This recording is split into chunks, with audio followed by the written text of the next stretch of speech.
Des demandeuses d'asile sur scène pour raconter leur vie et leur traumatisme. Cette pièce de théâtre touchante est présentée à Dieppe. Nous la découvrirons dans quelques minutes.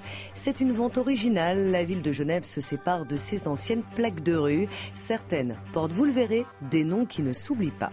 Et pour commencer cette édition, une belle histoire, celle d'une maison du XVIIe siècle sauvée de la destruction grâce à la mobilisation d'un homme et de son association.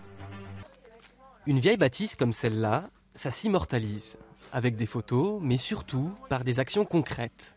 La demeure a beau avoir 400 ans, on s'apprêtait à la raser. Un sacrilège pour cette bande de passionnés. Ils se sont baptisés les Pierres qui roulent et ont acquis ce trésor pour 600 €. Le but, lui donner une seconde vie. Dans l'association, il y a des gens amoureux des vieilles pierres et des gens aussi qui veulent en faire quelque chose, c'est-à-dire qui se posent des questions sur quel est le devenir de ce patrimoine-là. Parce que ça ne sert à rien de le refaire s'il ne sert à rien. C'est ce que me demandait la voisine tout à l'heure. Bon, alors vous allez en faire quoi? Une boîte de nuit? Qu'est-ce que vous voulez en faire de ce truc? Bonne question. Faut-il en faire une galerie, un gîte? Chacun a son idée sur l'avenir du bâtiment qui a vu défiler des générations d'ouvriers agricoles.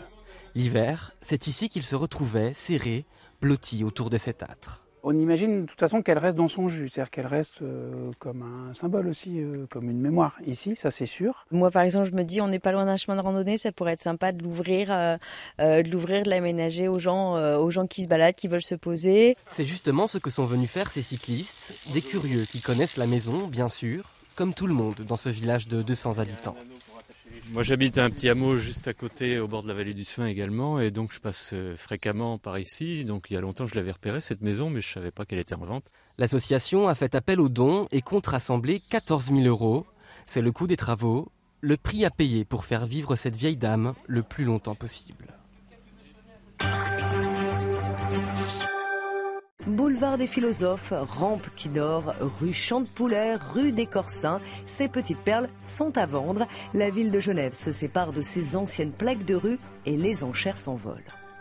565 francs suisses pour la place du Bourg-de-Four. Qui dit mieux? L'élu n'en revient pas.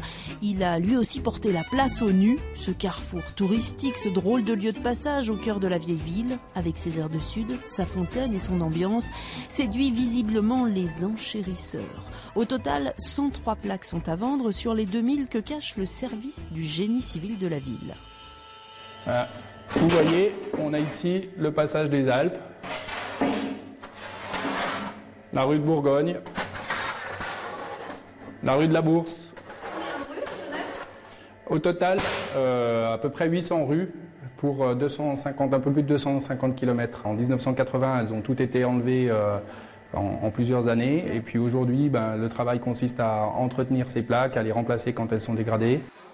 Depuis plus de 30 ans, ces vieilles émaillées reposent en paix dans ces sous-sols. Aujourd'hui, ils ont trouvé la bonne idée pour récolter de l'argent afin de restaurer 60 fontaines de la ville détériorées. C'est donc pour la bonne cause que les Genevois s'arrachent leurs plaques. Vous savez que l'espace public est toujours très symbolique pour la population, pour les habitants d'une ville. Et certains lieux sont extrêmement... Il y a la rue des Belles-Filles, par exemple, ici. Vous voyez à quoi C'était une rue de prostitution, juste à côté. C'est des lieux extrêmement emblématiques de notre cité. Voilà, et maintenant, je vous emmène à la taconnerie. On va voir où ça se situe. 76 offres en moins de 24 heures pour cette place charmante qui flirte avec les 475 francs suisses. Mais taconnerie en fait, c'est quoi exactement? Le tacon, c'est une pièce de cuir qu'on mettait sous les semelles pas pour rehausser les habitants de cette cité, mais pour boucher les trous sous les semelles. Et donc, taconnerie, on l'a réparée ici. Si certains fuient taconnerie, d'autres se l'arrachent sur le net et ils ont encore 3 jours pour miser gros. Du théâtre pour refermer cette édition avec une pièce qui en dit long sur le traumatisme des réfugiés. Sur scène, 7 demandeuses d'asile racontent leur vie et leur déracinement. La première représentation est programmée le 24 novembre à Dieppe. En attendant, place aux répétitions. Au Congo, ici pas d'amour. Il fait froid. Chacun vit dans son coin.